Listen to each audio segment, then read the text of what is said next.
Welcome back to another episode of Everything's a Spring. Derek, how you doing, buddy? Jim, honestly can't complain. I'm really proud of our last episode, I'll be honest with you. Yeah, a little bit of a different take for us, but I think that the conversation was really important. It's obviously not the type of content we normally do, but I think as like a touchstone, it was valuable. I know we debated a lot about whether even to put it out. Can you expound on that a little bit? Yeah, so like, on one hand, I don't usually talk about my personal life in a public forum because I don't have any other public forums besides this, right? Like, I was off social media for a couple years, all this stuff.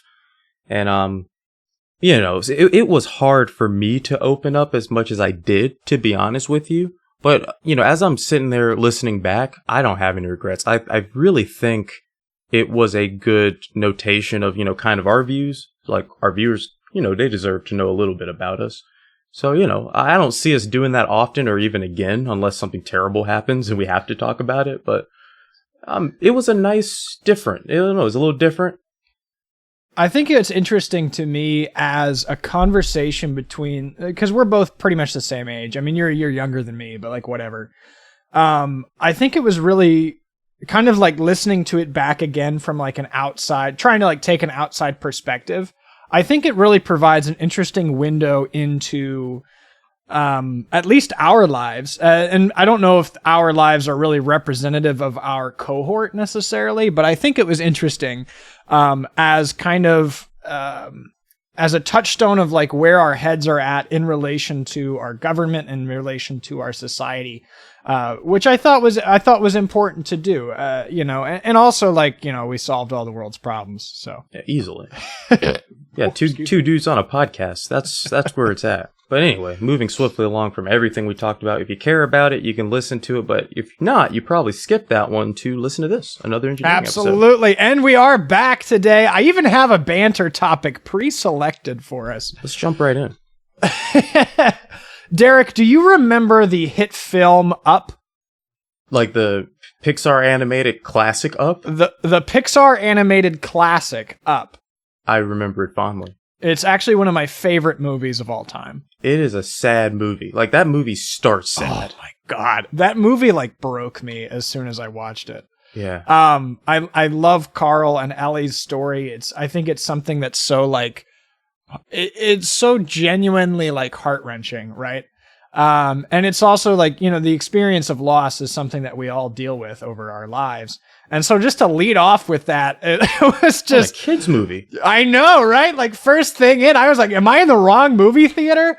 I was shocked. But one of the things that I love about Up, first of all, the soundtrack. What's your favorite part about the movie Up? Let me ask. Oh, I guess I gotta think about it when it came out, right? For me, I was really impressed with the animation style. Like, that was one of the first times I noticed, like, not the fact that that's the first time the studio had done it, but the shading, the way that they made an animation kind of pop, like, looking at, like, Toy Story 1 compared to the animation in Up, like, it is a huge jump. And, like, the way that they make folks have, like, the characters have very, I don't know, how do I say it? Like, their faces are very genuine. It's not human. Like, it's not close enough to human where you're getting that uncanny valley syndrome. But it was really well done. Like, the way that it made those characters convey human emotions. Yeah. And it doesn't feel like that they were trying to. It's just they had a really good story on top of that animation. So, it kind of hooks into you a little bit. I love Up. I don't have any bad notes with Up, to be honest. Yeah, I thought Up was a phenomenal movie. And one of the things I really loved about Up was the very whimsical nature of air travel. Oh, right? Here we go. But I really did. I mean, the idea of like lifting your house by the balloons out the chimney, I thought was extremely creative. Not necessarily practical from an engineering standpoint, but I thought it was beautiful. And then later on, some of my favorite scenes in the movie actually come from the Zeppelin that they feature in the movie, the Spirit of Adventure. And I think that I love the Zeppelins because there seems to be something so fantastically just like ethereal and whimsical about it. And like you look at a Zeppelin and it's just like that should not fly. It's just it like has no business. it has no business being up there. But they're these huge flying ships, and there's just something so magnificent about them.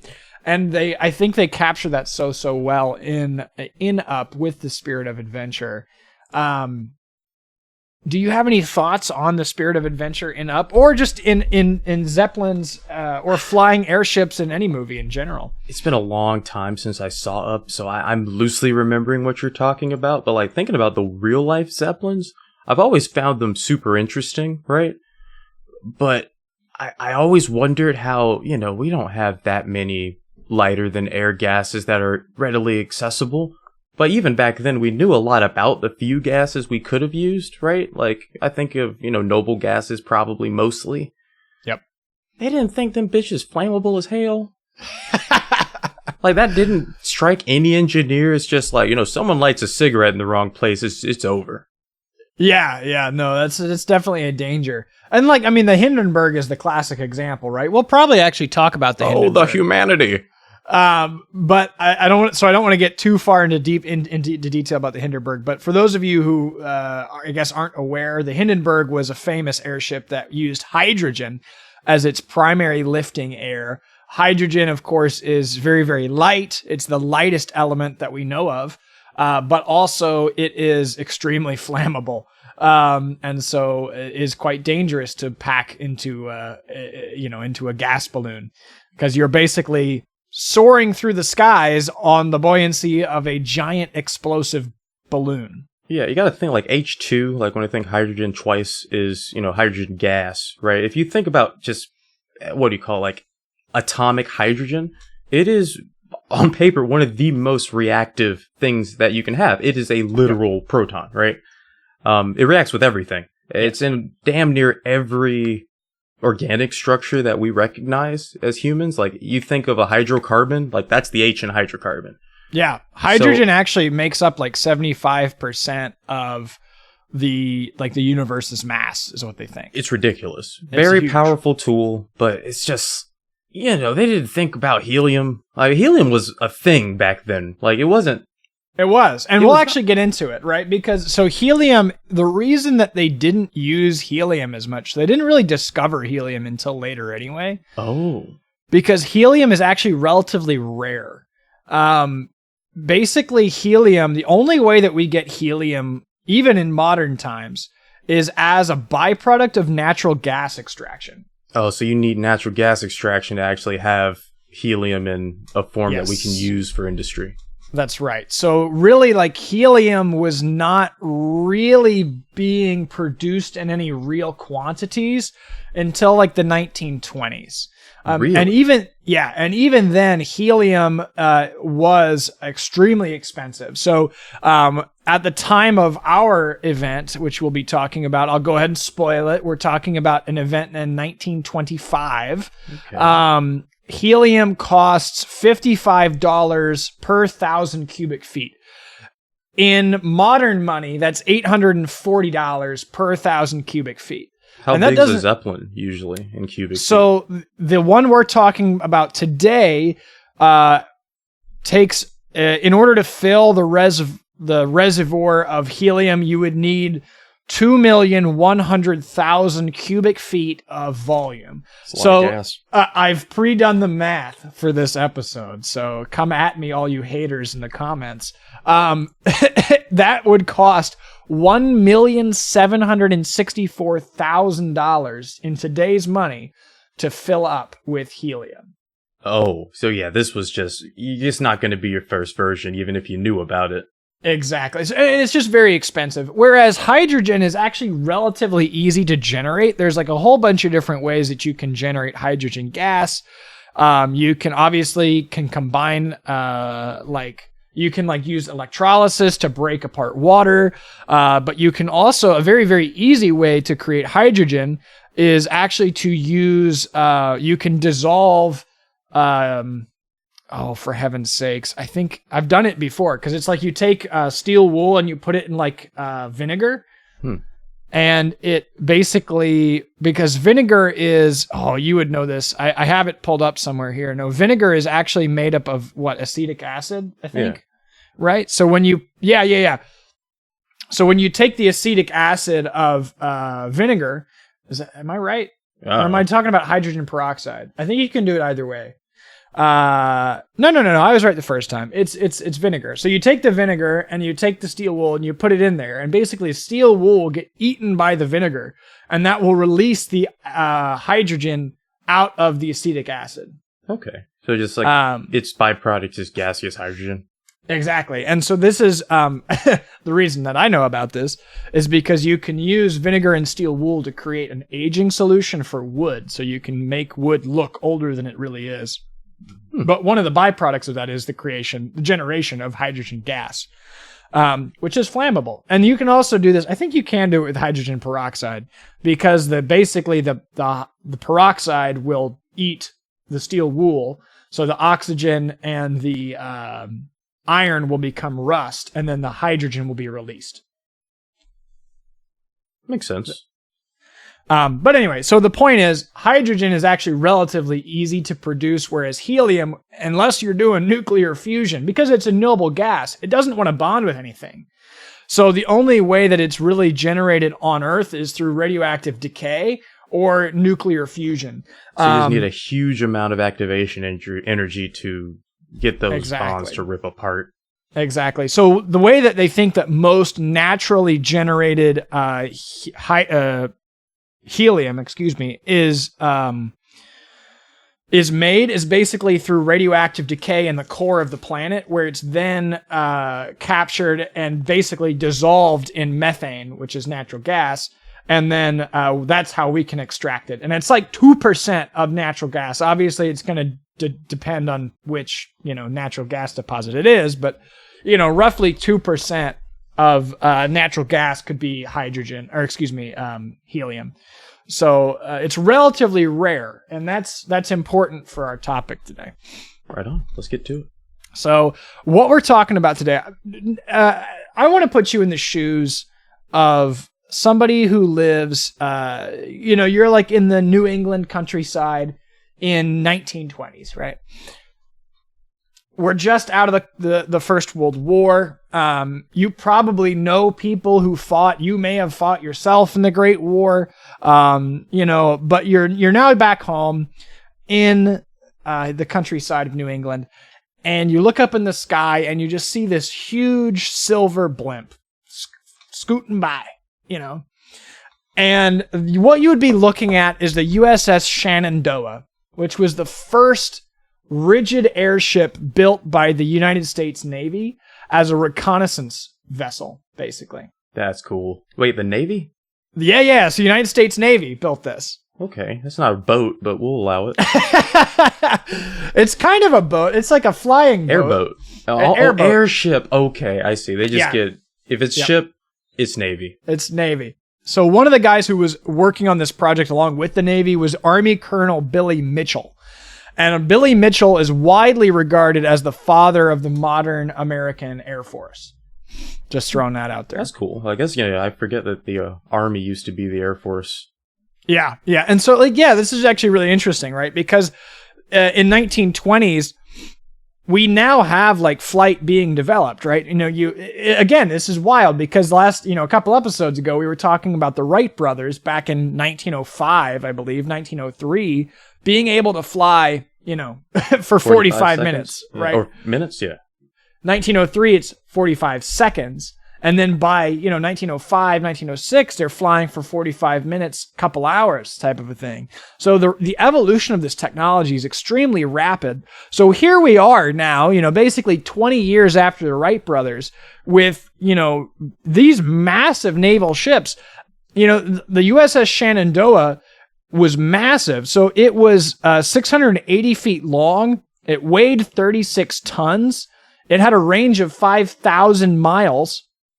And could reach speeds of 70 miles an hour.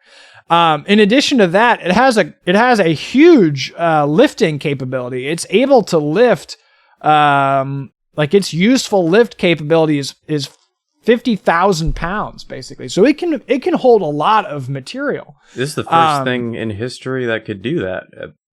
Yeah, effectively. Definitely. From the air. Yeah.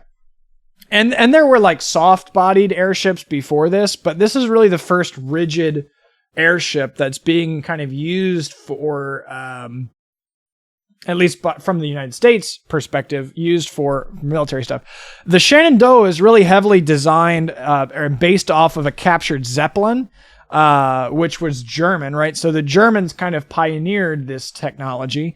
In World War I, they were used extensively for, again, mostly reconnaissance, but other things as well. World War I airships are really cool. We might have to dive into that at a later episode as well. But yeah, so the Shenandoah is based on a Zeppelin LZ-96, which was a high-altitude bomber reconnaissance aircraft fielded by the German military in World War I. And there's a lot of really cool stuff that they do. There's the Shenandoah, in a lot of ways, is really a groundbreaking, like pushing a lot of new ideas very, very quickly. One of the things I want to touch on, because it's material science related, and I love me some material science, is the design really heavily features a new alloy called duralumin, which is basically aluminum with 4% copper. Derek, what do you think copper, if you would, do to aluminum when you mix it in, when you alloy it? I assume it's make it a little bit weaker, because copper's pretty soft, ain't it? Copper is normally pretty soft, but alloys have a really weird tendency to do completely different things than either of the parent metals. And part of the reason for that is a lot of times alloys, what they basically end up doing is you'll take a molecule of one alloy and it will replace one molecule of the parent metal in the crystal structure of whatever metal you have. And that change in the crystal lattice is really going to have cascading effects where it's going to really, a lot of times it will drastically change the performance of a material. In this case, Duralumin is significant because you can actually harden it, right? So pure aluminum and pure copper are both very, very soft.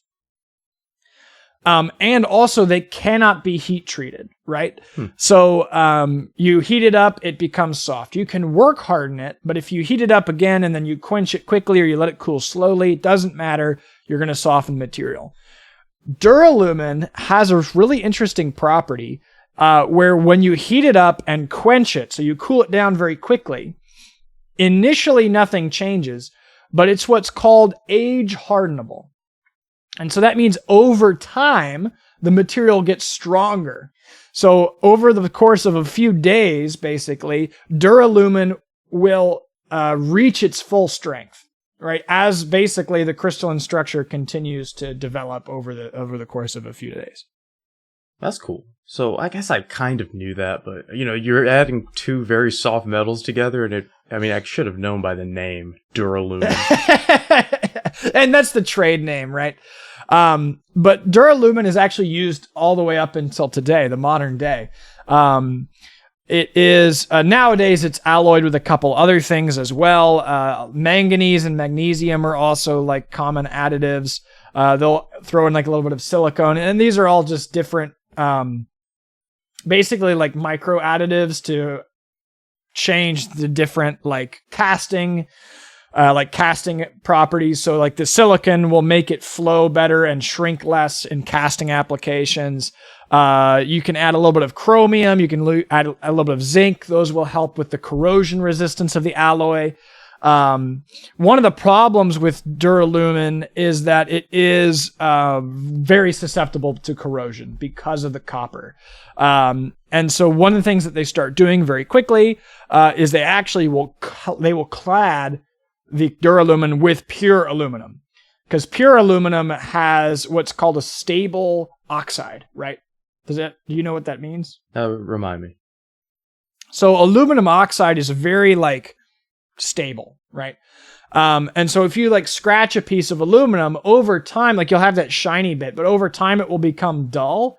but the oxide will not be able to travel or penetrate the metal. Does that make sense? Oh, so like comparing it to like something like iron, right? Yes. Yeah. So like for iron, you go. It's giving you like a little bit of resistance. Like I don't know, iron really quickly rust, and rust can go into the superstructure of an iron beam pretty quickly. Relatively quickly for the life of the structure. Yes. So iron oxide, iron rust is corrosive. It will travel, right? Mm-hmm. And it will basically continue to degrade the material beneath it. Aluminum oxide acts as a protective barrier. So basically, once the aluminum has oxidized, that oxide's not going to travel, and it will not allow the transmission of oxide past it to attack the underlying metal. So that makes it very useful. Zinc oxide is the same way. Yes, exactly. It has its own protective skin that it develops for itself. Zinc oxide is the same way. That's why, a lot of steel structures are what's called galvanized. And galvanizing is the process of zinc plating, basically, a steel structure. And that way, the zinc oxides will create a barrier and will protect the iron underneath from corrosion. Oh, is that when they're like putting it into some kind of solution and then adding an electric charge? Is that what galvanizing is? That's one way to do it. Yeah. Okay. I think I've seen something like that. Yeah. So that's what would be called electroplating. And you can electroplate all kinds of different metals. Zinc is a very common one because of galvanizing. You can also like hot dip galvanize, which is basically where you have a big tank of more or less molten zinc and you just literally dip the part into it. Oh, so you're just changing like the catalyst, like whether it's heat or electricity, there's different ways to do it. Yeah. And the biggest difference there is really just the thickness of the coating, right? So like a hot dipped galvanized piece of iron is going to be able to stand up to a lot more corrosive environments like salt water and stuff like this, better than like electroplated galvanized, because the zinc, this is maybe getting a little bit off into the weeds, but the zinc provides a secondary function, which is basically to act as a sacrificial. Are you familiar with galvanic corrosion? Not at all. Okay. All right. We're going to take a quick sidebar. So galvanic corrosion is basically like, it's really common in wet environments. So for example, in ships and boats. So galvanic corrosion happens when you have the constituent pieces for electroplating, but accidentally. Does that make sense? Okay. So when you're electroplating, what do you need? Positive, negative charge, some form of solution that's highly electronegative, and then whatever you're actually trying to plate. That's right. So, for example, you need basically a conductive liquid, right? So like salt water, for example. And then you need a current, and then you need the two different metals that you want to, the metal that you want to plate and the metal that you want to be plated. Oh, so you're like transferring material from one source to the other in this process. That's what I'm seeing when I see the color change. That's exactly right. So you have a sacrificial anode, right? So basically metal atoms from the one are literally being transferred by the electric current to the other. And so that's going to result in the destruction of the anode. And so this can happen accidentally in a variety of different settings and situations, right? So obviously, like seagoing vessels, ships are very much prone to galvanic corrosion because you have all kinds of different types of metals: steel, brass, aluminum, iron, like all these different metals. Which, and like for example, aluminum is one that you wouldn't normally think of as being corroded, right? But aluminum is actually very susceptible to galvanic corrosion because aluminum is basically, like, if you want to think about it this way, it's less stable than steel. So the galvanic corrosion will cause the aluminum atoms to basically get sucked towards the iron. Oh, so like in this little mix of the ship example, like whatever, I would say, I guess metal, like rare earth metal, has less likelihood to stay together. Like atoms are just electric charges. The stronger the charge, the more energy it takes to rip them apart. Something like aluminum doesn't. you could just have parts of your aluminum ship accidentally bonding to other parts of the ship superstructure, like different material? And the salt water acts as like a catalyst? Or not a catalyst, I guess the solution? Basically, yeah. So what this is really, that's a very basic way to look at it. And really what it is you're looking at noble versus least noble metals, right? So like there's charts and stuff you can look up. But basically like aluminum is a relatively less noble element, right? Which means that the atoms of aluminum are relatively easily going to be pulled away from the aluminum. And then like mild steel and iron are next. And then there's like aluminum bronze, and naval brass, and then like tin and copper, and then like stainless steels are even more noble. And then like titanium and nickel, and then like gold is very, very noble. Like it's very hard to electroplate gold. And then like graphite and stuff like this, right? But yeah, so basically like what happens when things galvanically corrode is that the aluminum gets sucked off the aluminum and then on to something else. And this can basically cause parts to basically weld themselves together. It's not really welding, but like you're not going to get them apart because the atoms are like literally connected and bonded at a molecular level because of this galvanic action. And so one of the enormous parts about shipbuilding is figuring out how to control that galvanic process. So there's a lot of things that you can do, like you can create a counter current basically to counteract the galvanic corrosion. You can a lot of times you'll see like sacrificial zinc bits that have been stuck to the side of a ship to basically the zinc will basically serve as a sacrificial anode to preserve the iron or the aluminum. That's wild. So this zinc crazy. Is like, it's not a part of the structure of the ship. It's just so that something else doesn't get like dissolved and then galvanized to something else. That's kind of cool. That's exactly right. So zinc and magnesium are like the least noble, the most anodic metals that you can get. So like for very, very sensitive applications, you'll see people using magnesium, and they look like hockey pucks almost. I mean, they're just like these, I mean, you can buy them. They're just sacrificial blocks that you just basically electrically connect to the side of the ship. And that way it protects the steel from corrosion. That's cool. Yeah. So anyway, I didn't even know what we were talking about. Back to the USS Shenandoah. So the USS Shenandoah is using this novel age-hardening duralumin material. It's also the first American rigid airship. One of the other things that is a big deal at the time is they are using helium instead of hydrogen. And the reason that they're doing this is precisely because they were already thinking about like the potential flammability and catastrophe that could cause, right? With hydrogen, obviously, like, especially in wartime, like hydrogen is a huge potential problem. Because like, I mean, you can imagine, right? Like somebody shoots incendiary rounds at your airship, which is a big target, and suddenly your airship is on fire and falling out of the sky. Right. So from like a very like practical standpoint, militarily, helium makes a lot of sense because it's so stable. Okay. Are you talking about helium or hydrogen here?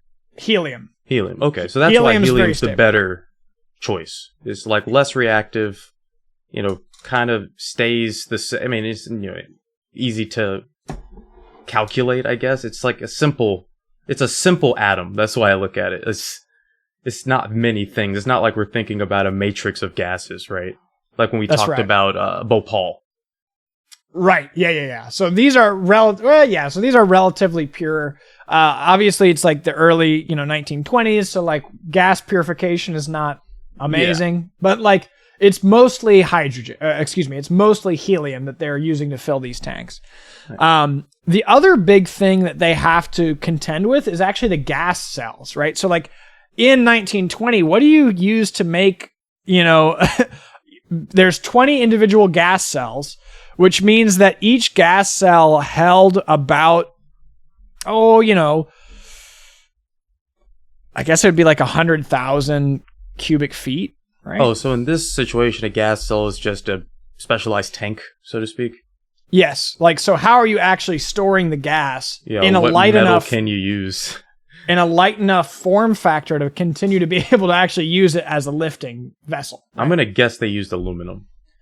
They actually don't. So they basically make out of, they make the, so the rigid airship is a little bit misleading, right? So basically the frame of the airship is made out of Duralumin. The skin of the airship is mostly made out of cotton, which is then adhered to the Duralumin frame and then painted with aluminum dope, which is basically just like a metallized paint. Okay. That's what gives them that color. And that's what gives them that silver color. And then they could be painted additionally, but yeah. But then, like, how do you actually contain, 2 million odd cubic feet of gas, right? Do they have like bladders within the superstructure? They do. Yeah. So so basically, yeah. So that way also, like, then again, we're thinking about this as a military project. You have redundancy. Oh, like if the front half of your ship gets popped, the whole thing isn't popped. It's just like a substructure. That's actually pretty smart. That's exactly right. And that'll actually come into play later in our episode. But the way that they made these gas cells, I think, is actually really ingenious. Because how do you, obviously, like, helium is a very small atom, right? Like, it is almost the smallest atom that you can have. So how do you contain it, especially in 1920? And the solution that they came up with is they basically take a rubberized cotton fabric, and then they layer it with, it basically is it's animal intestines, right? And they're called gold beater skins. So it's a very old technology, and the reason that they're called gold beater skins is it's basically the that lining of a mammal, usually a cow intestine. And they basically, what they do is they slit it and they fold it out. And it's very, very tough and very, very thin. And they used it in the making of gold leaf. So when you're making gold leaf, you basically hammer the gold in a very, very, very, very thin sheets. And you're basically using these intestines or guts to keep the gold together during the beating process so that you can then make the gold leaf. That's disgusting. Oh, they also used these in early condoms. Oh, God. Yeah, I mean... Derek, your thoughts? I don't want to think about this. I guess before you think about, like, material science, I have to think about it in the 20s, right? Like, you don't have things like nitrile, like specialized, stretchy. God, that's so gross. I'm trying not to think about it. I know it's probably, like, in practice, once his process, it's not this gross thing I'm thinking of. No, it's but not. Imagine the smell of the factory that makes it. Oh, God. Yeah, not good. But yeah, I mean, so like as a biologist, right? Like you can probably appreciate like the really very vital importance of having a very stretchy, tear-resistant material to coat the outside of the intestine wall. Yeah, I guess it makes sense with cows. Like, you think about how their digestive system works with their several stomachs, and, they like cud, right? And they use cud, something we just would not be able to digest. So, like, if our digestive system is like a rubber glove, there's just like that industry grade rubber that goes around like power lines, like, but besides disease, you're not getting the tear there. Yeah. Yeah. Well, because also like isn't sepsis basically like when the intestines are breached? I actually don't know what sepsis is. I could be wrong. I'm an engineer. I definitely should know what sepsis is. I know how to treat sepsis. I never really thought about the cause. I thought it was like a blood poison, but I'm probably very off. That's just something I don't remember. Sepsis is a serious condition in which the body responds improperly to an infection. Okay, maybe it's not sepsis. But basically, like, having your guts inside your body is bad, right? Like if the intestine walls are punctured, like it's very likely that you will die. Yeah, I mean, it's a lot of things like you said, the muscle, like the, what do you call it, the histology of intestines is very interesting because it's made to endure a very acidic environment on one side, like the inner tube. And right. I can't say I know a lot about cows specifically, but, you know, there's this saying, you know, there's like, if you laid out the intestines of a person, it's just very long tube. That's a lot of places where it could kink, you know, have problems. And I guess for just modern practice, like you think about like what a hernia is, right? Like you can get a hernia in the intestine where, you know, even though the intestine is poking out of a small hole of muscle in your tummy or something that hurts a lot, even though it's getting pinched by all of that pressure in that one point, the doctor could most of the time just push it back in. Like the intestines are very durable. You know, not as you take a knife to it, it's going to cut, but it takes something of that resolution to actually bother it, you know? Yeah. So what they do is they basically take cow bladders, cow intestines, stretch them out, wash them so they get all the fat and dirt and poop off of it. And then they take it onto these big cotton bags and they basically just rubber cement it on. Just slap it on there. They slap it on there. So basically you have these big cotton bags, rubber cemented cow intestines onto it, and then they coat the whole thing in a layer of varnish to seal any little gaps. That sounds so appetizing, but I'm sure from a materials perspective, that's actually really smart. How do you figure that out? I think it's ingenious. How do you figure that out? Someone looked at a cow and then looked at like the child's balloon and was just like, aha. I'm going to take those guts and I'm going to make an air balloon out of it. Like when someone says they're going to rearrange your guts, that is not what I had in mind. I wouldn't have expected it either, but like, you know what? Props to him. That's a sick engineer that had to figure that out. You got to be... What are you thinking about? I mean, now there's some high rating dirty talk. It's like, hey baby, turn my guts into a hot air balloon. Yeah. Girl, are you a zinc plated puck? Because you know what? I just dissolve around you. I'm about to turn your insides into a zeppelin. And on today's episode of Why We're Single, go on. I have a way with women. I never said which way. but anyways, so each gas cell, there's 20 of these gas cells within the airframe. Each gas cell is fitted with a spring-loaded relief valve and manual relief valves that were operated from the control cab. This is important. Also importantly, they later removed those safety relief valves. Why? Oh, wait, maybe? So this is interesting. So basically, you know how I said helium is actually pretty scarce? Yeah. At the time, it was so scarce that helium was actually considered like a strategic resource. Like there was a ban on the export of helium. Oh, so it didn't get to our enemies to use? Yeah. I mean, that's why all the German Zeppelins were filled with hydrogen, is because they literally could not get helium. That is fascinating.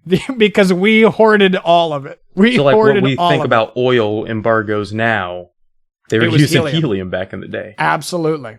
Huh. Like helium was a strategic resource of such scarcity that to fill the Shenandoah's air bladders took a large percentage of the world's helium reserves at the time. Oh. Like that was almost all the helium they had. So not only is it a strategic resource, but now more than just militarily, these are a bigger target. Like it's a higher priority target for the enemy to try to shoot down. Potentially. I mean, and these are developed in peacetime, right? Like, so this is after the First World War, but there's no such thing as peacetime, Jim, when you're dealing with humans. That's fair. But anyways, so the Shenandoah is, so these valves are actually removed because basically they would periodically, they would leak helium out of the gas bags into the atmosphere, and then they would lose helium and have to replace it, which was very, very expensive. And because it was a strategic resource, they decided we're not going to do that anymore. Safety be damned. Safety be damned. all loading, unloading of helium had to be done manually, because then you could recover the helium. Okay, so they're making a closed system. And I'm assuming this leak wasn't much, all things considered. But it's the military. They have to, like, those little decimals do matter, I guess. And, I mean, I don't know. Like there was something wrong with the valves. But the point that I'm bringing up here is that almost immediately, you have kind of the removal of these safety features. So, keep that in mind. Pepper Ridge Farms remembers. One of the things I thought actually was really cool, because the Shenandoah is powered by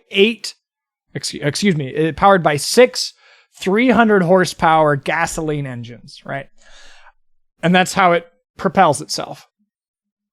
One of the things I thought was really, really cool is because of the cost of the helium, as you burn the gas, you're losing weight, which means that you're going to become buoyant, which means that you're going to float higher. So how do you control that?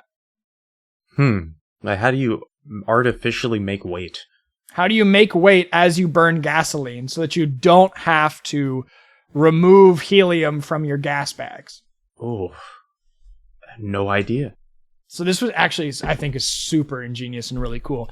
They actually install condensers to capture water vapor out of the exhaust from the engines and out of the sky. So they're literally just condensing water out of the air and exhaust vapor from the engines to create additional weight, so they don't have to, basically, to replace the weight of the gasoline that they're burning. Dude, for 1920s tech, I gotta give them credit where it's due. Fucking ingenious. That's really smart. It's like, nothing but, I mean, we're in not high atmosphere, but we're in the atmosphere. There's plenty of humidity up here. Just freaking put that in a tank. That's weight. Sure, why not? I love Zeppelins so much. That's just really because it's cool. so clever. Like, it's a closed system, but you're taking parts of the environment to, like, make this odd, like, balance. Yeah, I didn't think about that. How do you weigh it down? Like, if you wanted to do sandbags, you have to have the sandbags when you take off, right? So they're like, how do we make sandbags in the air? Exactly. Use water. The answer, why not? They use water. That's Water so bags. simple, but it's like, how do you figure that out? Like, that is such a cool use of, like, industrial technology that already existed, but it's just like, you know what, fucking slap it in the airship. Yeah, I think it's amazing. I think it's phenomenal. So they had room for this condenser system that, adds weight, but they don't have room in their budget for a few valves. Well, the problem, again, is the helium, because the helium is so scarce. Dude, resource wars will be the end of us in every endeavor, I swear. That's the future. So the USS Shenandoah, her maiden flight is the 4th of September, 1923. She goes and she does a whole bunch of different pre-commissioning trials, including long-range flights in rain and fog and poor visibility. And finally, she is christened on October 10th, 1923, and is named Shenandoah, which is after the Shenandoah Valley of Virginia. Shenandoah, said to be a Native American word meaning daughter of the stars. Oh, that's beautiful. Is just phenomenal. Another reason, they stole their land and then they stole a banger name. They stole a banging name. And that's another thing that I love about airships, right? Like the Zeppelins that are named the Spirit of Adventure, the Shenandoah, the Daughter of the Stars. Like, they just have these names that are just so magnificent. Like, humanity can do anything. Like, that post-World War feeling where, it's like, it's all innovation and it's just feeling good. Like, the world's your oyster. Exactly. Like, I know in the background, folks... Yeah, in the background, folks, of course, are going to weaponize it. But, these engineers, they're just like, what does the future of air travel look like? Now that we don't have to make warplanes anymore, like, that's a really cool problem to have. It's this unfettered, creativity and vision. Yeah. And I think, Zeppelins, to me, they represent that in a large way, because they were this vision that ended up, obviously, not being... the predominant mode of travel, but they almost, I don't know, there's an elegance to them. There's just this air about it, but they are quite beautiful. They're beautiful. Very, from an, I don't know how you say this properly, from a creative standpoint, you're just thinking about where humanity is in that time, but also it's just a beautiful piece of machinery to look at. I don't know if there are any Zeppelins anymore that we could look at, or any, in a museum. Blimps. I guess I have seen a Goodyear blimp. But it's not the same. Yeah, it doesn't have the same envy, you know? Like, yeah. I'm looking at that as like a paid ad. The other thing is like, wow, someone, like a team of people who will never get credit for this, genuinely in their heart of hearts believe this is the future. To the point where they spent, this is like their life's work. That's your magnum opus if you make that. And I think like maybe what it is like they're very romantic, right? Like the blimps are like very romantic. The Zeppelins are like very romantic. About, you know, kind of this unfettered search through the skies, you know, flight at a scale that we'd never done it before. Huge airships kind of a thing. Like planes are cool, but like fucking blimps. It must be the same like excitement that the world saw when they saw like the, you know, the first space launches, right? Like when you see Sputnik get launched and you see the first couple of like American satellites get launched. And then, you know, further on humans, that childlike awe, it just inspires. I don't know. We don't have a lot of that now. I guess the closest we get is like SpaceX flights, would be the like analog. Well, I think that's like why you have, I mean, huge crowds of people going to watch is it Starship? Yeah, Starship's the big one. Yeah, like to watch the Starship launches. And like you have these huge people, like crowds of people who are like cheering, you know, when they retrieved like the boosters that landed on the barge out in the ocean. Like that was super cool. Like, you know, like I think that you have, people are excited to see these types of innovations. You know, there is something about the technological marvel and wonder of it that like has basically turned science fiction into reality through the hard work and diligence of these incredibly intelligent people. That is inspiring, I think, to us as people. That's really beautiful, Jim. Well, thank you. That's really beautiful. No, seriously, I'm not even being sarcastic. That's cool. Like when I look at a space launch today, I probably get that same childlike envy that someone in the 60s got looking at, you know, the first space launches, or like in this time in the 20s. If you got to see a Zeppelin pass by, like I'm the guy that you put me in the shoes of at the beginning, you're a war-hardened veteran. That has to soften the heart a little bit. I would imagine. And yeah, so I love blimps and airships and Zeppelins. They to me just speak of a world that could have been, maybe. A slower world, but different. But anyways, I digress. So she's christened on the 10th of October and then goes into repairs. And I won't cover her military service in great detail, but basically, you know, this is the first airship really that the United States Navy is really trying to use. And so they learn a lot about like how do you support an air-going vessel from land and sea bases. So they have to like develop entire they have to develop entire infrastructures around this vessel. You know, entire boats basically like are made to be airship tenders, right? So that they can tow it at sea and they can resupply it at sea and all this type of stuff. All that structure and like all that logistics had to be developed around the system. But that takes us to 1925. There was about 6 months of maintenance and ground test work. And then finally Shenandoah takes the air on the 26th of June, when in July and August it operates with a scouting fleet. And then eventually in September, Shenandoah departs Lakehurst, which is, I believe, New Jersey, which is where a lot of this development happens. Is Lakehurst, New Jersey, is kind of the central hub of a lot of this Zeppelin and airship development, including the Hindenburg, which we'll talk about later. That tracks, you know, a lot of rail around there to get materials, but inland enough so it's not like too big of a strategic target for the weapons of the time. It's not too bad. Well, the other thing, too, is like once you've built these hangars, because these are big hangars, right? So like once you've built the infrastructure, like it just makes sense. Like, okay, just build them all here. Yeah. Because you already Why have would I have to rebuild it somewhere else? Exactly. Unless we're just upping production. Yeah, that makes sense. So on the 2nd of September, the Shenandoah departs Lakehurst on a promotional flight to the Midwest. Because one of the things about this, you know, we are in peacetime relatively, right? It's 1925. The Great War has just ended. At this point, the Great War, World War I, was being hailed as the war to end all wars. We thought it was over. It was over. We were done with war at that point. Why would anybody want to do that again? So a lot of the public was like really like, well, why are we spending all this money? Why are we dumping, 1.2, was it 1.2 million dollars or whatever, $1.8 million basically worth of helium into this airship when we're not really ever going to use the thing, right? Yeah, it's like, what are you using the helium for, though? Come on. So there was a lot of pressure on the military leadership to like debut it, basically to make this like a public spectacle type of thing. Oh no. Oh yeah. So they basically depart on this promotional flight through the Midwest. They would be flying over 40 cities, going to state fairs, going to Dearborn, Michigan to test a new mooring mast.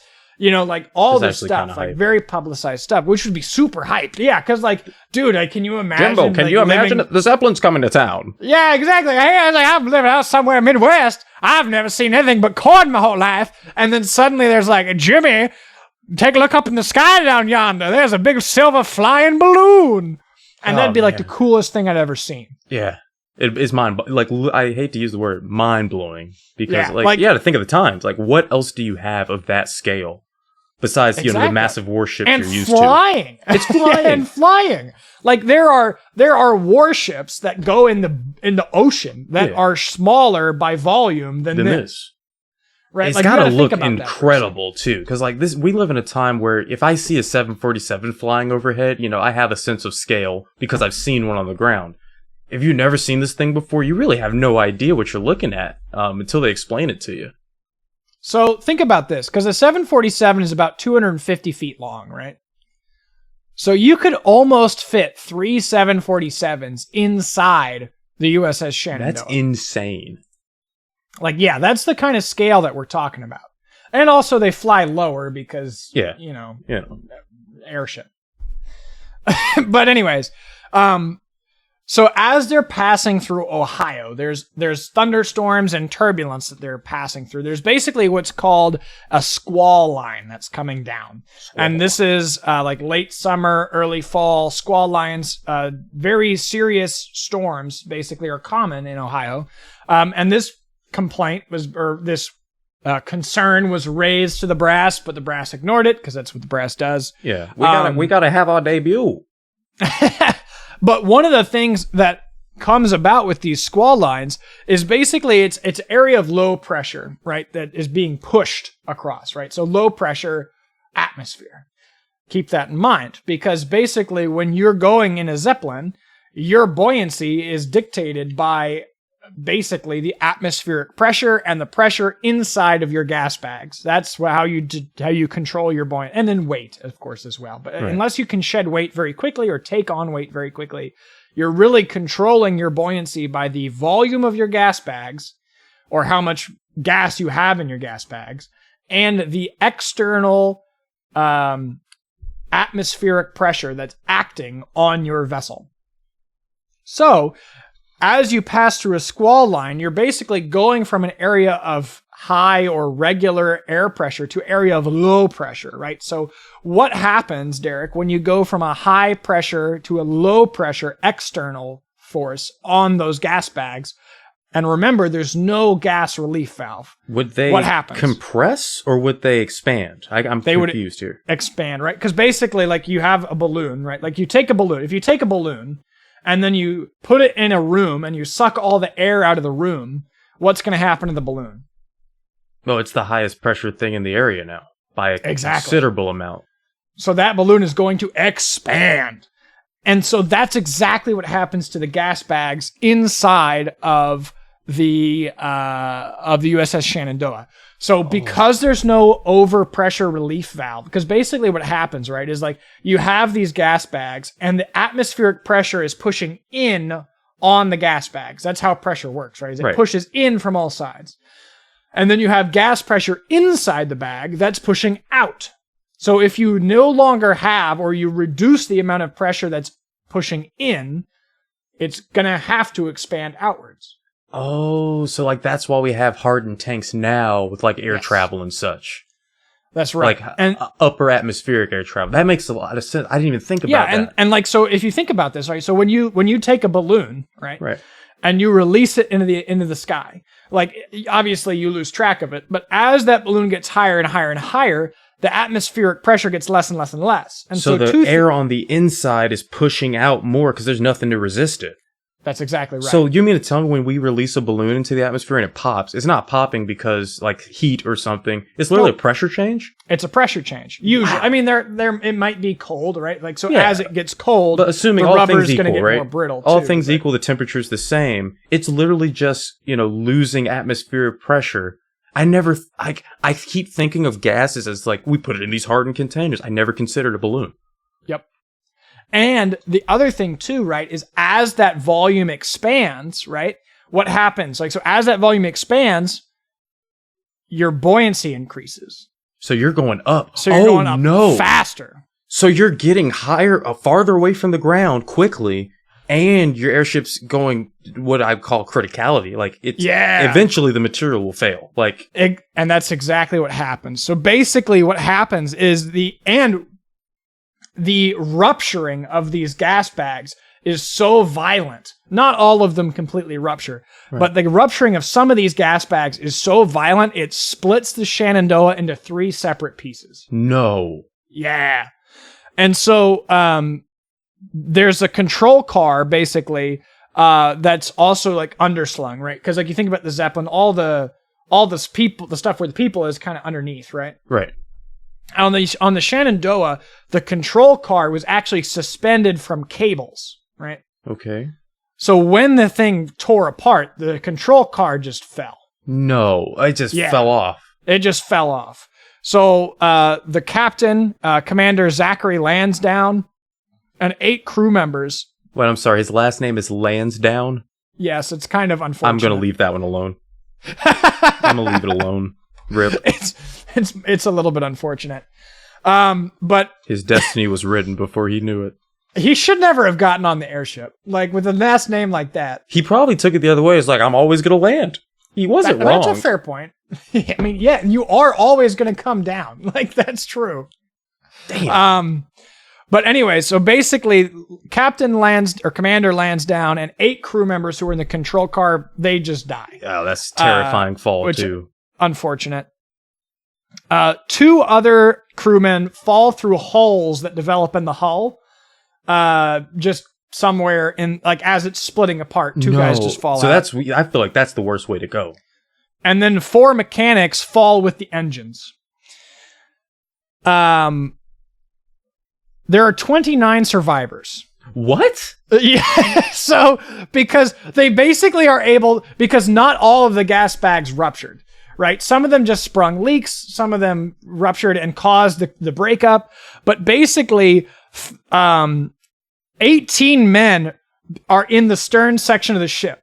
And the stern section of the ship basically just floats to the ground and then rolls over a few times. And then they all just, I guess, walk out of the vessel, right? So they're just inside the thing holding on for dear life, but they just happen to be in the right place? I guess it's giving me a perspective. I thought these things would have like a crew of 5. You're talking about 30 No, this plus is a people? big... Yeah, I mean, this is... I think 3 747s. That's big. It's big ship. The crew complement, I believe, is 25. Crew complement of 25. That's a lot of folks. You got to think about the size of...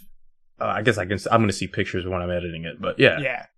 And then, I thought this was kind of funny. They have 6 machine guns on it, and they can carry 8 500-pound bombs, which is kind of wild. I thought you said this was for recon. It is mostly, but you never know when you're reconning. You're just going to have to just drop a bomb on somebody, Sweet goodness. Yeah, the same way a Reaper is a recon drone. Okay. It's going to deliver some freedom, It's good to know that some things just really don't change. Exactly.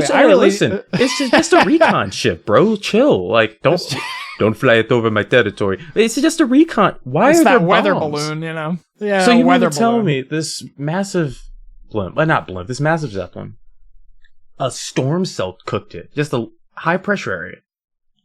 I mean, yeah, basically. I mean, and the problem is like that really sudden change from high to low pressure atmosphere. If they had even one release valve per bubbles. The safety they probably valves could have landed. would have probably been fine. Yeah, because what the big problem basically was as the gas bags expanded, there was nowhere for them to expand into because it was a rigid structure. Right.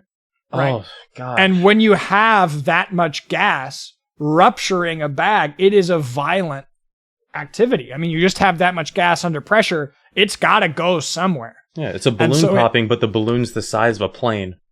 Yeah, I mean, the balloon literally was, what was it? Like 105,000 cubic feet of gas. That's a lot of pressure. That's you don't really think gas. about it localized, but yeah, it's a lot of gas. I wouldn't want that thing popping next to my head. No. But anyways, so 18 men, the largest group, they make it out into the stern section, which is, I believe, also the largest section of the crash. Then there were 4 people who survived a crash landing of the central section, and then the remaining 7 were in the bow section, which they actually managed to like pilot as if it is just a hot air balloon. They're just able to basically steer it somehow, I guess, by releasing different, and they're able to manually release the pressure in the gas or in the bags to bring it down safely.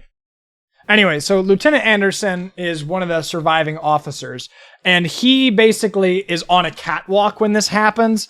And so he is basically straddling a catwalk over a large hole in the hull as this balloon is descending. And they eventually, like, the other guys in the other section, like, pull him in, right? So, like, he's in the middle of, like, basically open air as this is all happening. You know, like, everyone he even made eye contact with for the rest of his life heard that story, because that's badass. Oh, yeah, that's badass. Like, what a story. Like, I wrote it down. I wrote the airship down as God said no. It's begged. Just like, it's like Captain Jack Sparrow, but, like, in a blimp. Yeah, so I guess in my head, when you started talking about Zeppelin failures, I immediately assumed this was going to be some kind of fiery explosion, but really it was just rapid depressurization. Yeah. And it's so much so that it ripped the superstructure apart.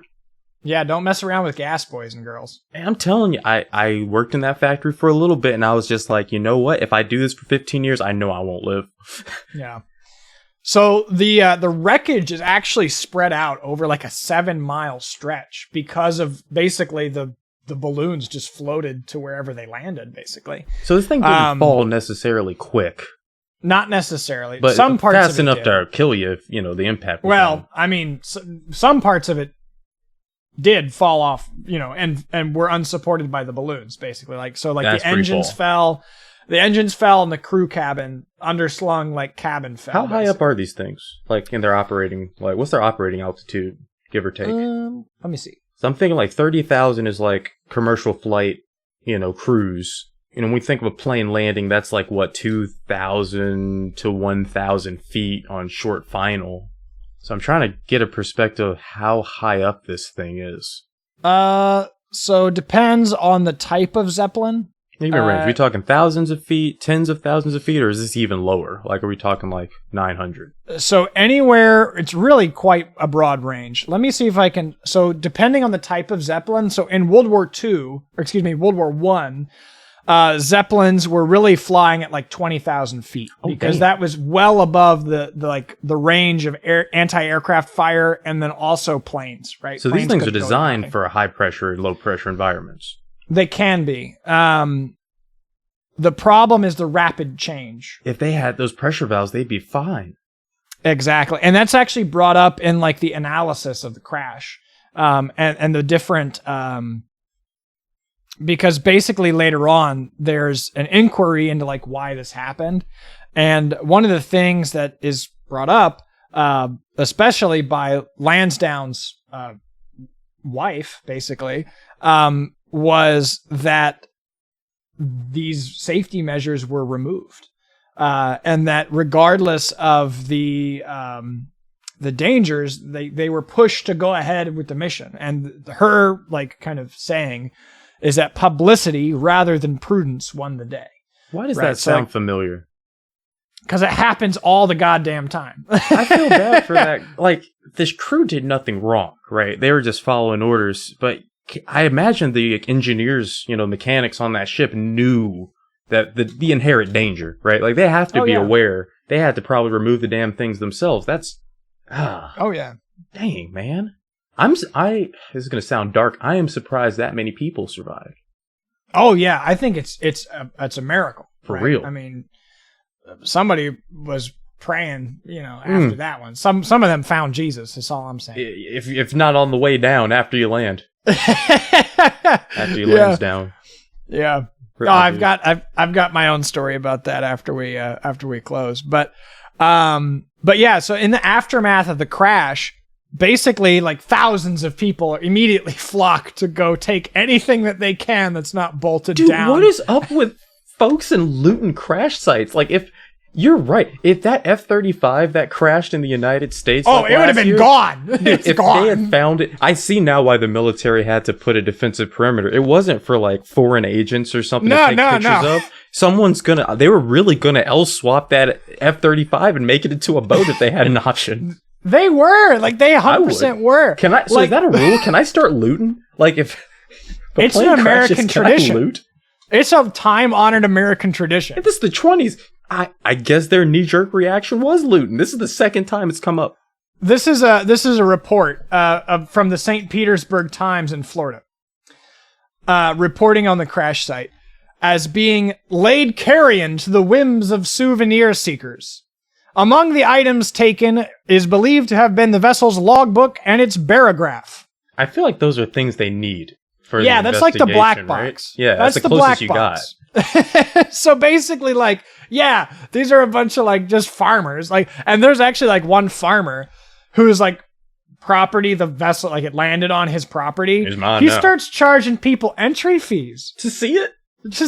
Yeah, he's like, I'm setting up a lemonade stand, and you gotta pay. It's basically $17 in modern currency to come see. No one asked you to crash your fancy vessel on my land. I don't know. But I'm gonna make money on it. Sound like transatlantic. Yeah, definitely. I think it's close. The transatlantic accent is its own storied history, but farmers they not only are they looting, they're capitalizing the looting. They're capitalizing on one hand. I'm disappointed. On the other hand, genuinely impressed. They had to think about a plan to make some money off of that, and they got to give the farmer credit. That's capitalism, baby. Hey, man, I'm always just Americans, always on that grind. Let me show you a spectacle myself. Come on. Come on, see, look at this airship that come down in my yard. $17. It's only it come down on my corn.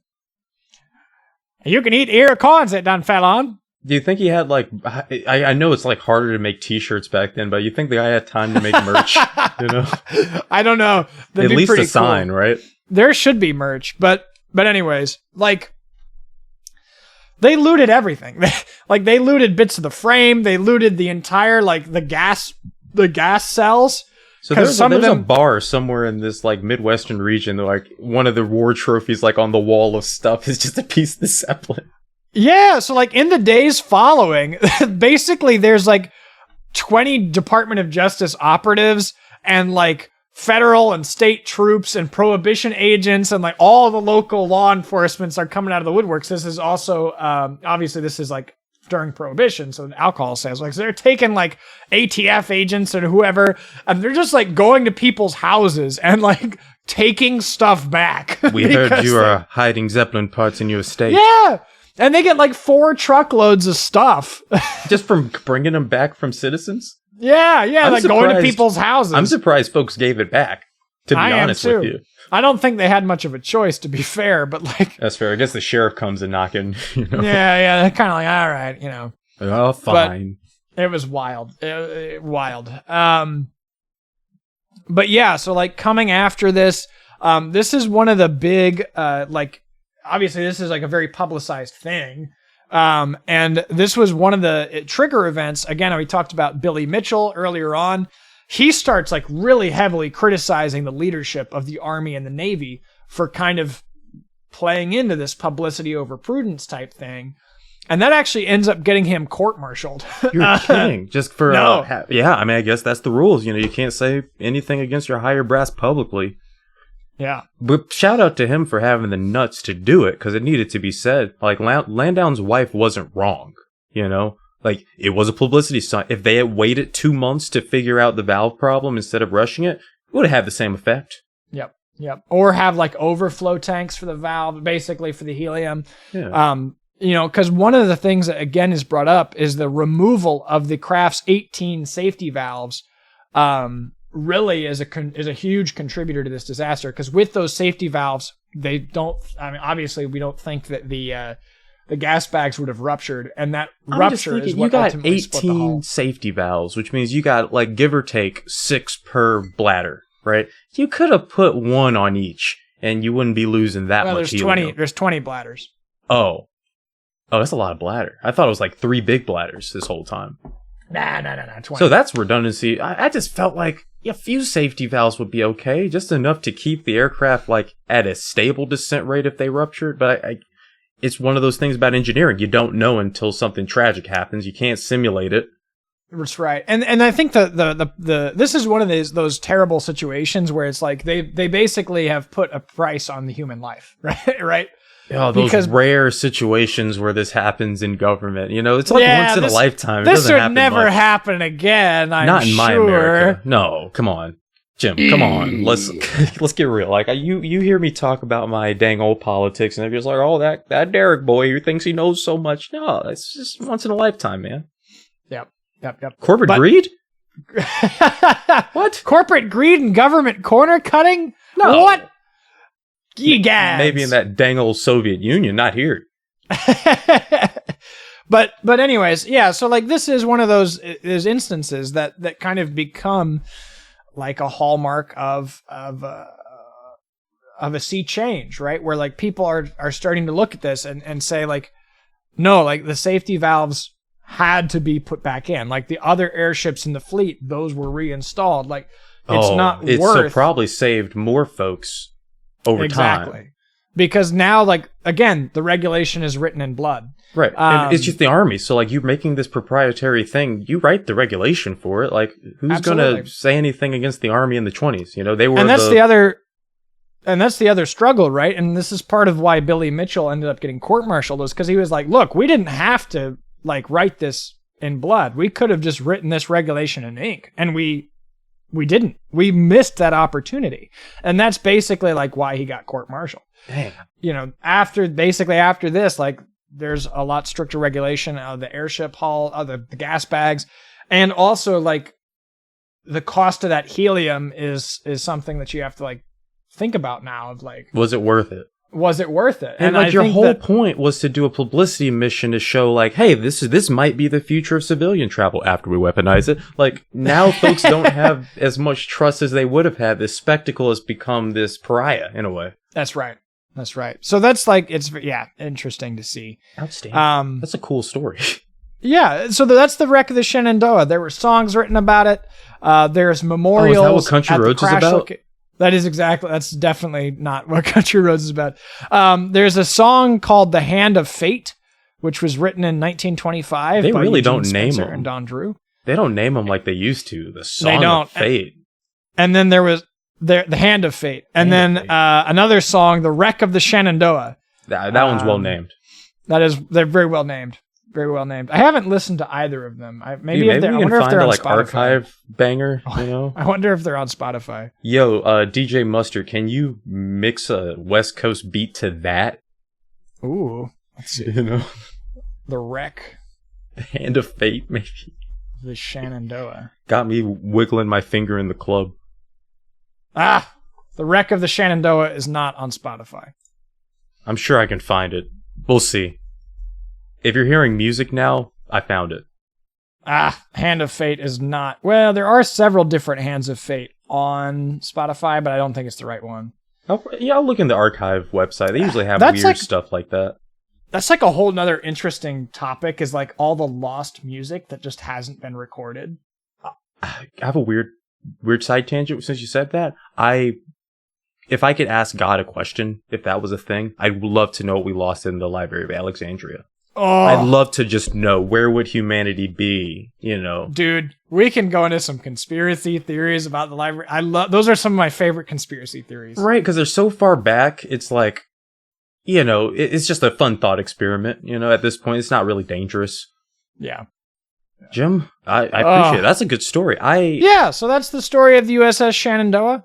And, yeah, audience, you're welcome. That's, what, 2 Everything's a Springs and a month?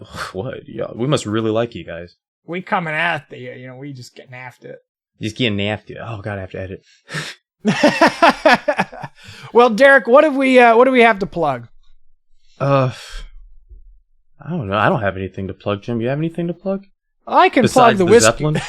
That we do have to plug the holes in the Zeppelin. Otherwise, we are going to fall out of the sky. But I would like to also plug the Whiskey Grail, your charred white oak drinking vessel for bourbon, Scotch, rye, and Irish whiskeys. Check us out on TikTok Shop. We are also now on Amazon, so if you would so very kindly leave us a 5-star rating or review, that would be so wonderful. And of course, on our website, www.whiskeygrail.com. Yeah, it's a good cup. I mean, I'll be real with you. It definitely makes me want whiskey more. It's weird. Like, I already liked whiskey, so that wasn't a hard sell. But like, where I would usually get something else or try something else, it's like, well, some straight whiskey kind of slaps when you like it, you know? That's fair. I've never tried like what's that called? I've never tried like a Scotch in it. I want to see if that would make me like Scotch more if I put it in a whiskey grill. I've not messed around with Scotch too much yet, so I actually, for those of our audience who don't know, I actually really don't drink a huge amount. It's really just through the Whiskey Grail that I've really started exploring like bourbon and other whiskeys, but primarily bourbon for now, just because that's our primary market. Yeah. Because bourbon is American. Yeah, it's made in barrel. You know. But I have started kind of become acquainted with Scotches and rye whiskeys and Irish whiskeys. So I'm looking forward to trying those, but I'm still kind of focused in on bourbon right now. Right on. Well, support Jim's business. Support a business I like. Well, we appreciate it. All right, Derek. Let's bounce. Let's bounce.